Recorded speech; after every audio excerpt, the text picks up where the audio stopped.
Hello folks, it's Gary GSF and just want to talk to you about banking at the moment and a thing that has happened to me recently with my own bank. Now this is in light of the Nigel Farage fiasco that he was debanked, but I wasn't debanked, but it was something quite traumatic too. What happened was my father was giving up driving, so I paid off his car, and I says, well sure, I'll take that and give it to my wife.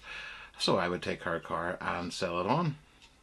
So fortunately enough, we were talking to my wife's friend, and she said she loved the car and she would like to buy it. So that was fine. That the car was sold, and we got the money for it. And so I took money to the bank, £8,000, and it says, well, yeah, after 5,000 we need to make fill in a form for anti-money laundering. And I says that's fine.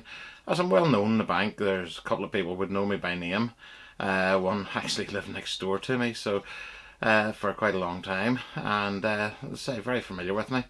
So I went. I says fine, okay.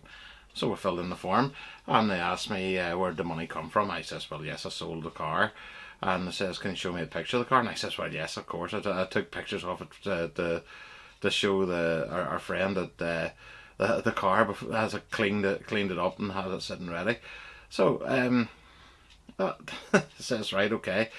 It says, do you have a tax book of it? I says, well, I was going to post that off, but I still have it in my motorbike. I can bring it in and show it to you.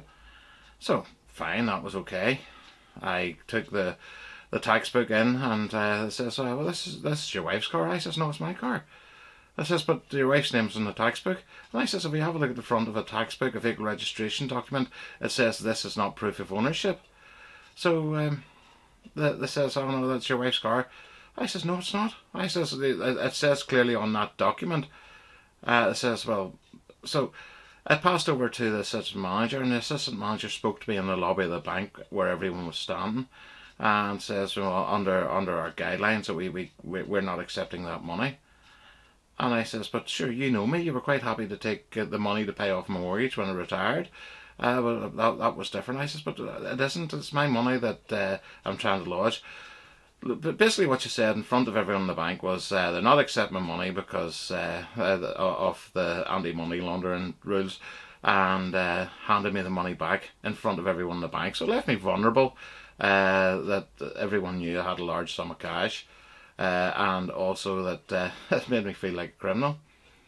So I came home, and I phoned the helpline, the head office helpline, and they says, well, I says, now, this is what happened. How do I proceed? And it says, no, your branch's decision is final. I says, no, but how do I proceed? I said, left here with enough money that would put me over a limit on my house insurance, that that I wouldn't be covered with house insurance. You leave me vulnerable.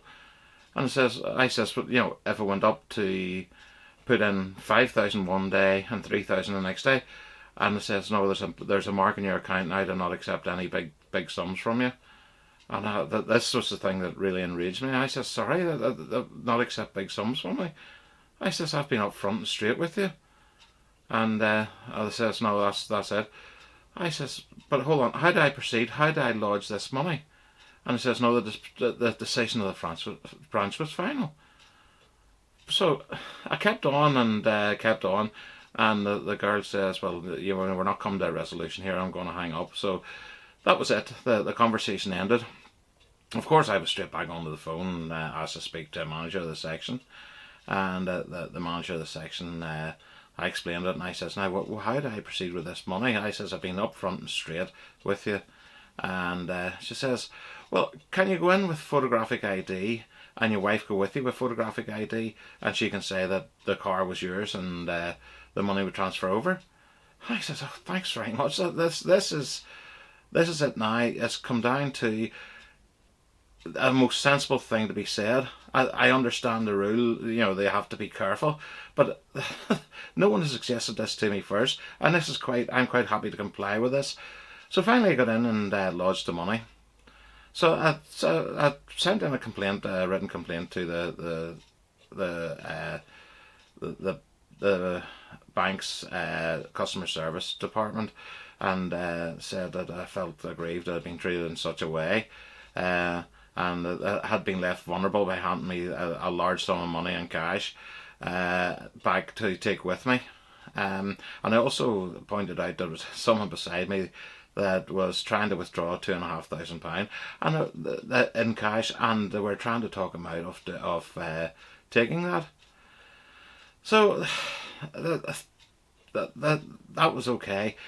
I got a letter back, and the letter was not in no way sympathetic. It was quite curt. It wasn't very pleasant.